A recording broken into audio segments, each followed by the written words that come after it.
Hello dear students, आप सभी का एक बार फिर मेरे चैनल इंग्लिश विद आर्केंगो पर तहे दिल से स्वागत है। आज मैं एक बहुत ही इंपॉर्टेंट एनालिसिस लेके आया हूं। चूंकि स्टाफ सिलेक्शन कमीशन टीयर 1 2024 का कट ऑफ आ चुका है, कितने लोग को मौका मिला है टीयर 2 में जाने का, उसको लेके मैं आपसे एक बातचीत करने वाला हूं। डियर स्टूडेंट्स, आज मैं आपको कुछ स्टूडेंट्स जिन्होंने टीयर 1 क्लियर किया है उनके बारे में कुछ फैक्ट्स, कुछ तथ्यात्मक जानकारी देना चाहते हैं। ये मैक्सिमम वो बच्चे हैं जिन्होंने ऑफलाइन पढ़ाई कर रखी है, जिनकी इंग्लिश लैंग्वेज की खास तौर से तैयारी ऑफलाइन रही है। और बहुत सारे स्टूडेंट्स हैं, चूंकि हम लोग जहां पे टीचिंग करते हैं उसके आसपास बहुत सारी लाइब्रेरीज हैं जहां पे स्टूडेंट्स ऑनलाइन कोचिंग करते हैं। बहुत सारे स्टूडेंट्स जो ऑनलाइन, खासतौर से जो दिल्ली और दौलताबाद कोचिंग करते हैं, ये सबको सौभाग्य नसीब नहीं हुआ है कि वो टीयर 1 क्लियर करने का अपना जो रोल नंबर है, अपना जो नाम है, वो मेरिट लिस्ट में छपा हुआ देख सकें। क्यों? क्योंकि उन्होंने एक स्ट्रैटेजी अपना रखी थी कि मैं लाइब्रेरी में बैठ के तैयारी करूंगा और सस्ते से सस्ते कोर्स जो है भारत के किसी भी कोने से परचेज कर लूंगा। उनका मानना यह था कि लैंग्वेज ऑनलाइन फॉलो करके हम बहुत अच्छा इंप्रूव कर सकते हैं। लेकिन रिजल्ट्स क्या निकले हैं? जिन लोगों ने भी ऑनलाइन फॉलो किया था उनमें से मैक्सिमम स्टूडेंट्स, पॉइंट नोट करना, मैक्सिमम स्टूडेंट्स तरस गए टीयर 1 में अपना रोल नंबर और नाम छपवाने के लिए। लेकिन जिन्होंने ऑफलाइन स्टडीज की थी, खासतौर से इंग्लिश लैंग्वेज की, जो हमारे प्लेटफॉर्म से जुड़े थे, उन्होंने परचम लहराया दोस्त, परचम लहराया है। एक के बाद एक स्क्रीनशॉट जिस तरीके से आए हैं, इससे स्पष्ट होता है कि ऑफलाइन का इंपैक्ट जो है वो सिलेक्शन पर कितना ज्यादा है। ये कोई दूसरा नहीं, स्वयं हमने अनुभव किया है, जो अभी स्क्रीनशॉट में दिखाऊंगा आपको थोड़ी देर में, उनके माध्यम से कि कैसे स्टूडेंट्स शुद्ध गांव के, शुद्ध हिंदी माध्यम के सफल हुए हैं। एक और मैं पॉइंट रेज करना चाहता हूं। इंग्लिश मीडियम के बहुत सारे स्टूडेंट्स इस गलतफहमी का शिकार होते हैं कि मेरा तो इंग्लिश अच्छा हो जाएगा, लेकिन वो फेल हुए हैं। और हमारे हिंदी माध्यम के छात्र जो स्कूल हिंदी माध्यम के थे, जहां से पढ़ के आते हैं, जिनको इंग्लिश में पढ़ना नहीं आता है, बेसिक चीजें नहीं आती हैं, उनकी लड़ाई हमने की है। और उनकी लड़ाई 20, 21, 22 क्वेश्चन की लड़ाई थी और ऐसे बच्चों ने क्रैक किया है। यानी कि कोई सर्टिफिकेट नहीं है कि आप इंग्लिश मीडियम के हैं तो आपका एसएससी क्लियर हो ही जाना चाहिए। अगर आप हिंदी माध्यम के भी हैं और एक सटीक टीचर, अनुभवी टीचर, जो प्रामाणिकता के साथ, इन डेप्थ एनालिसिस के साथ जो अपनी बात को रखना जानता है, जिसका एक लंबा तजुर्बा इस फील्ड का है, अगर उससे बच्चे कंसिस्टेंटली जुड़ते हैं, फॉलो करते हैं, तो उनको भी सक्सेस मिलती है। ये हमारे रिजल्ट्स प्रमाणित करते हैं, जो मैं 1 बाय 1 आपको दिखाऊंगा। अभी स्क्रीनशॉट बहुत आने वाले हैं। ये तो कुछ स्क्रीनशॉट्स थे, क्योंकि बहुत बच्चों का नेचर है कि वो टीयर 1 को बहुत लोगों से शेयर नहीं करना चाहते हैं, क्योंकि वो मानते हैं कि टीयर 2 जब क्लियर होगा, फाइनली जब सेलेक्ट होंगे, तब जाके सर को बताएंगे और उनके साथ खुशियों को शेयर करेंगे। मैं उनकी सेंटीमेंट, उनकी फीलिंग्स की कद्र करता हूं, लेकिन कोई बताने में बुराई भी नहीं है। इससे जो एक नकारात्मक माहौल बना हुआ है कि नहीं हो रहा है लोगों का, ये इससे मुक्ति मिलेगी। क्योंकि बहुत सारे स्टूडेंट्स जो हमारे साथ ऑफलाइन फॉलो करते थे, उन्होंने टीयर 1 धमक के साथ, डंके की चोट पर, गोंग बजा के जो है क्लियर किया है। ये दिखाता है कि ऑफलाइन का इम्पैक्ट आज भी कितना ज़्यादा है। और जो लोग भी ऑनलाइन मुझे सुन रहे हैं, जिन्होंने ऑनलाइन स्टडीज कर रहे हैं या ऑनलाइन लगातार फॉलो कर रहे हैं, उनको एक बड़ा संदेश देना चाहता हूँ कि दोस्त, खुद के प्रति कॉम्प्रोमाइज़ मत करिए, खुद का संघर्ष मत बढ़ाइए। ईमानदारी से ऑफलाइन, चूँकि लैंग्वेज है, इसमें रीडिंग है, इसमें लगातार प्रैक्टिस है, इसको जब आप डे टू डे कंसिस्टेंटली कहीं जाकर करते हैं तो उसके इम्पैक्ट कई गुना बढ़ जाते हैं और उसके असर बच्चों के रिजल्ट्स पर आते हैं। दोस्त, खुद से खिलवाड़ नहीं करिए, खुद का संघर्ष मत बढ़ाइए गलत फैसले लेकर। एक पॉइंट में और रेज करना चाहता हूं जो बहुत ही इंपॉर्टेंट है। मैं कुछ दिल्ली वाले ऑनलाइन टीचर्स को सर पकड़ के मैं सुन रहा था कि अरे बाप रे बाप, मेरिट बहुत ज़्यादा चली गई है, अब हम लोग क्या करें, ये तो बहुत है। ये बात सच है, ये मानवीय संवेदनाएं मेरी हैं कि मेरिट हाई जा रही है। मेरिट बहुत जा रही है, लेकिन उसके पीछे का कारण नहीं आप सही एनालाइज करोगे। दूसरा, आप ये रोना शुरू कर दोगे कि हाय रे मेरिट बहुत जाती है, मेरा कैसे होगा। मैं आपको बता दूं कि लेवल ऑफ क्वेश्चन भी तो देखिए, लेवल ऑफ क्वेश्चन जो है वो काफ़ी टफ नहीं है, मतलब कि वो मैनेजेबल हैं, वर्केबल हैं। अगर आप ईमानदारी से लगातार 1 साल का संघर्ष करें तो ये लेवल आपका जो है 80% मेरिट का वो अचीवेबल टारगेट है, बहुत आसानी से किया जा सकता है, बहुत ही नॉर्मल, सहज, स्वाभाविक प्रोसेस है। बस भरोसा करना है किसी भी एक टीचर में और उसी के साथ लगातार फॉलो करना है आपको। यही इसकी रणनीति है, यही इसका सिद्धांत है कि एक पर्टिकुलर टीचर को आप फॉलो करें। बस टीचर ऐसा हो जो अपने जो भी पढ़ाता हो, लैंग्वेज पढ़ाता हो या मैथ्स पढ़ाता हो, वो सक्षम हो, अपने क्वेश्चंस को सही एक्सप्लेन करता हो, हर तरह के डाउट्स दूर करता हो और हर छोटे छोटे चीज़ों पर अटेंशन बच्चों को दिलाता हो। तो ऐसे टीचर को सेलेक्ट, मतलब ऐसा टीचर किसी भी स्टूडेंट को सेलेक्ट करा सकता है, चाहे जितना भी वो कमज़ोर हो किसी भी विषय में, चाहे मैथ्स, रीजनिंग या इंग्लिश में, कहीं भी कमज़ोर हो वो क्रैक कर सकता है। इंग्लिश तो लैंग्वेज है, इसमें तो और सहज तरीके से तैयारी होती है अगर कोई ढंग का टीचर आपको लगातार छोटी छोटी चीज़ों पर अटेंशन दिलाता है। एक पॉइंट में और रेज करना चाहता हूं कि आखिर एसएससी की इतनी मेरिट हाई जा क्यों रही है। कभी आपने सोचा है दोस्त, एसएससी की जो हाई मेरिट जा रही है इसके पीछे सबसे बड़ा कारण है कि जितने भी राज्य हैं, खासतौर से आप फेमस राज्यों को देखें, राजस्थान, अगर उत्तर भारत में देखें, यूपी है, उत्तराखंड है, बिहार है, बहुत सारे स्टेट्स ऐसे हैं जहाँ की स्टेट वैकेंसीज तो आती हैं लेकिन वो उतनी अस्पष्टता से उनका ना तो सिलेक्शन प्रोसीजर हो पाता है ठीक से, बहुत सारी उसमें डिस्क्रिपेंसीज आती हैं जिसकी वजह से बच्चे लंबा लंबा इंतजार करते हैं एग्ज़ाम देने का। लेकिन एसएससी एक ऐसी परीक्षा है जो हर साल होती है, हर साल 25-30 हज़ार वैकेंसी या 40 हज़ार तक की वैकेंसी टोटल अगर आप मिला दीजिए, जैसे आपका जीडी का मिला दीजिए, एमटीएस मिला दीजिए, सीएचएसएल, सीजीएल, स्टेनो या सिलेक्शन फेज, बहुत सारे जो उसके एग्ज़ाम होते हैं उनके थ्रू कम से कम 30,000 प्लस वैकेंसीज 100% हर साल आती हैं। तो जो बच्चे ईमानदारी से तैयारी करते हैं उन्हें भरोसा होता है कि भाई अगर मैं इसमें लग जाऊंगा तो आज 1 साल में नहीं तो दूसरे साल मुझे कहीं ना कहीं सफल होने का मौका मिलेगा, क्योंकि एग्ज़ाम लगातार मिल रहे हैं, ड्यू टाइम पे मिल रहे हैं, ड्यू टाइम पे रिजल्ट आने हैं, लगातार सटीक ढंग से ये परीक्षा होती है। इसके लिए मैं भारत सरकार और एसएससी जो इस वक्त काम कर रहा है उसको भी आर्केंगो सैल्यूट करता है कि आप बहुत सही ढंग से काम कर रहे हैं। लेकिन कुछ विसंगतियां हैं जिनको दूर करने की ज़रूरत है, जैसे लेवल ऑफ क्वेश्चन इतना सरल मत करिए कि कमज़ोर बच्चा और जिसने हाड़ तोड़ दिनों रात मेहनत की है वो दोनों एक जगह खड़े हो जाएं, यानी कि दोनों का 20-20 क्वेश्चन बन जाए। ऐसा ना करें, क्वेश्चन के लेवल को थोड़ा ऐसा रखें कि जिसने हाड़ तोड़ मेहनत की है, जिसने दिन रात एक किया हो उसमें और जो सामान्य रूप से जो पढ़ता है घंटे 2 घंटे, उसके बीच में अंतर आना शुरू हो जाए तो जस्टिस होगा डिलीजेंस के प्रति, जो श्रम है, जो मेहनत है, केयरफुली जो लोग परिश्रम करके तैयारी करते हैं उनके प्रति न्याय होगा। तो ये एक इम्प्रूवमेंट और करेक्शन नीडेड है, बहुत अर्जेंटली नीडेड है एसएससी के माध्यम से। वो भी आप स्टाफ सिलेक्शन कमीशन के लोग तक अगर संदेश जाए तो ज़रूर इस पर ध्यान रखिए। इससे बच्चे जो पढ़ने वाले बड़े पीड़ित होते हैं कि मैं तो दिन रात पढ़ता था और एक बच्चा जो घंटे 2 घंटे लहराता था, घूमता था, टहलता था, उसने भी उतना ही क्वेश्चन कर लिया, मैंने भी कर लिया। ये थोड़ा सा आपको इम्प्रूव करने की ज़रूरत है। फाइनली एक चीज़ और मैं आपसे बोल के वाइंड अप करूँगा अपनी बात को कि डियर स्टूडेंट्स, जो लोग सही ढंग से स्ट्रैटेजिक ढंग से तैयारी करते हैं, जिन्हें सही टीचर मिल चुके हैं, उनके सिलेक्शन को कोई नहीं रोक सकता है। बस ज़रूरत है तो उस टीचर के साथ लगातार कंसिस्टेंटली 1 से 2 साल फॉलो करने की। तो मैथ्स, रीजनिंग, इंग्लिश के जो टीचर्स हैं वो अगर टीचिंग अच्छी करते हैं, अच्छा उनका अनुभव है, तो वो आपको सिलेक्शन दिला सकते हैं। और हमारा प्लेटफॉर्म इसके लिए विख्यात है, विख्यात। इसकी प्रतिध्वनि भारत के हर राज्य में पहुंचती है, क्योंकि हर राज्य में आर्केंगो प्लेटफॉर्म का पढ़ा हुआ बच्चा नौकरी करता है। एवरी स्टेट में जाके बच्चे नौकरी कर रहे हैं। अब मैं कैसे इसको आपको एक्सप्लेन करूं, कभी मिलिए तो बैठिए तो मैं आपको संख्या गिनाऊं कहाँ कहाँ कितने लड़के नौकरी कर रहे हैं। बस एक छोटा नमूना है कि अगर प्रयागराज शहर के अंदर 35 से ऊपर बच्चे अगर नौकरी कर रहे हैं एक एक शहर के अंदर, तो फिर लखनऊ उठा लो, पटना उठा लो, जगह जगह लड़के नौकरी कर रहे हैं जो हमारे प्लेटफॉर्म से सेलेक्ट हुए हैं।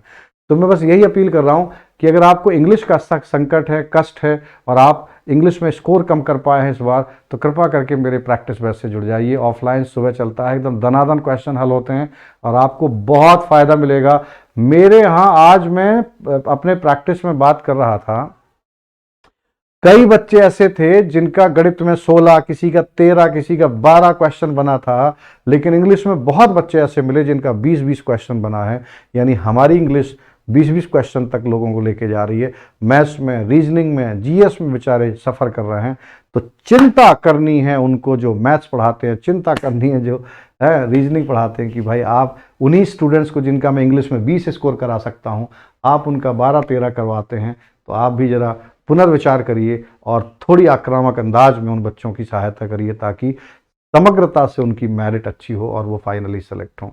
दोस्त, यही था संदेश। अब मैं आपको एक एक करके दिखाता हूँ। कुछ लोगों के नाम पता देखें आप, है ना। आइए, ये सब मेरे बैचेज हैं। देखो, एक और टीजीटी पीजीटी का complete grammar, literature, vocab new batch जो कि 10 दिसंबर, टाइम 9 AM है। जिन बच्चों का भी इंग्लिश में फंसता हो टीजीटी पीजीटी, खासतौर से ग्रामर वोकैब के से, वो लोग भी हमें संपर्क करें इस नंबर से। और ये है टाइमिंग, राइट। अब मैं आपको, ये हमारा इवनिंग बैच है जो कि आपके लिए मिलता है, इंग्लिश ग्रामर, इंग्लिश विद आर्केंगो। और देखें आप, ये है एसएससी जॉब पक्का, ऐसे इंग्लिश अखबार पढ़ो। ये मेरे यूट्यूब चैनल के वीडियोज हैं जो आपको अमृत की तरह आपकी मदद करेंगे, हर छोटे छोटे क्वेश्चन को कवर कराएंगे, राइट। चलिए मैं आपको अब मैं दिखाता हूँ। ये देखें, ये हैं जनाब, ये हैं प्रशांत यादव। थोड़ा स्क्रीन पे होगा लेकिन मैंने इसके सारी जगह पे स्क्रीन शेयर कर दिए। ये हैं मिस्टर प्रशांत यादव, जिनका रोल नंबर यानी कि है 9001033173। ये हमारे स्टूडेंट हैं, डंके की चोट पे हैं, इन्होंने Tier 1 क्लियर किया है 2024 का। फिर आते हैं आपके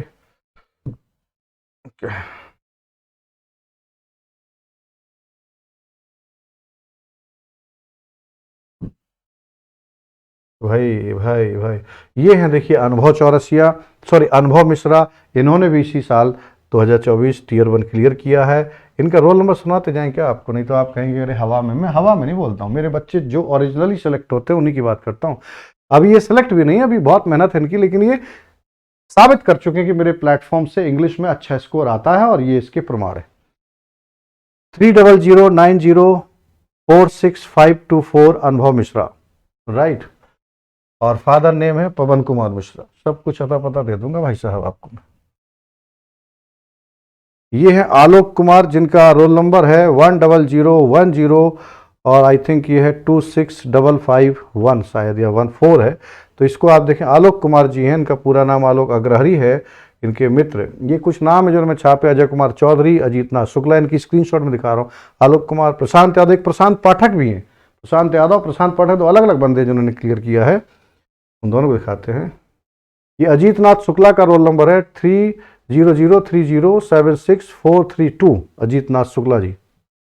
ये हैं अजय कुमार चौधरी 3010083445। ये सब बच्चे जो है, ये प्रशांत यादव। तो मैं बहुत सारे स्क्रीनशॉट अभी आपको शेयर करता रहूँगा। अब मैं आपको यूट्यूब पर या फिर मेरे स्टेटस, एक नंबर मेरा स्क्रीन पर चल रहा होगा, है ना, उसको देखिएगा आप, या फिर मैं लिख ही देता हूँ, इस पर आप हमसे जुड़िए और फिर देखिए कि ये प्लेटफॉर्म कैसे बच्चों को सिलेक्शन दिलाता है और कितने सारे सिलेक्शन हमारे यहाँ होते हैं। इस नंबर से आप जुड़े रहिएगा ध्यान से। ये जो है 9264959597, ये ऑनलाइन इंफॉर्मेशन के लिए, यूट्यूब चैनल पे आने वाले वीडियोज के लिए। यूट्यूब चैनल पे अभी एक हमारा फ्री सेशन भी चल रहा है, इसके 20 सेट हम लोग करा चुके हैं।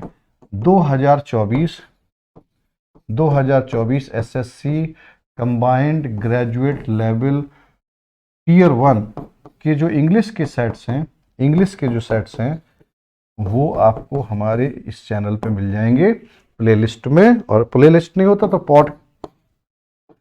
पॉडकास्ट में आपको जाएंगे, क्लिक करेंगे तो ये सारे वीडियो जो हाँ मिल जाएंगे। तो ये सारी इंफॉर्मेशन लोगों को पहुंचा दीजिए और एक बार इंजॉय करिए, सेलिब्रेट करिए। और ये बरसों से लगातार हर साल आर्केंगो प्लेटफॉर्म, जो कभी आर्क इंग्लिश ऑरिकल था, फिर शॉर्ट में इंग्लिश विद आर्केंगो हुआ है। और ये प्लेटफॉर्म हर साल लगातार बच्चों में एक सफलता का परचम लहराता रहा है। हर बार हर रिजल्ट में बच्चे पॉजिटिव क्लियर करते हैं, एग्जाम क्लियर करते हैं। ये संदेश जाने चाहिए, ये संदेश जाने चाहिए। ये जो फर्जीफिकेशन करने वाले, फोटो चिपकाने वाले लोग जो बैठे हैं, है ना, दूर, उनके खिलाफ ही संदेश जाना चाहिए कि हाँ, ओरिजिनल जिंदा बच्चे जो अपनी दम पे तैयारी करते हैं, हमारे साथ बराबर फॉलो करते हैं और वो एग्ज़ाम को क्लियर करते हैं।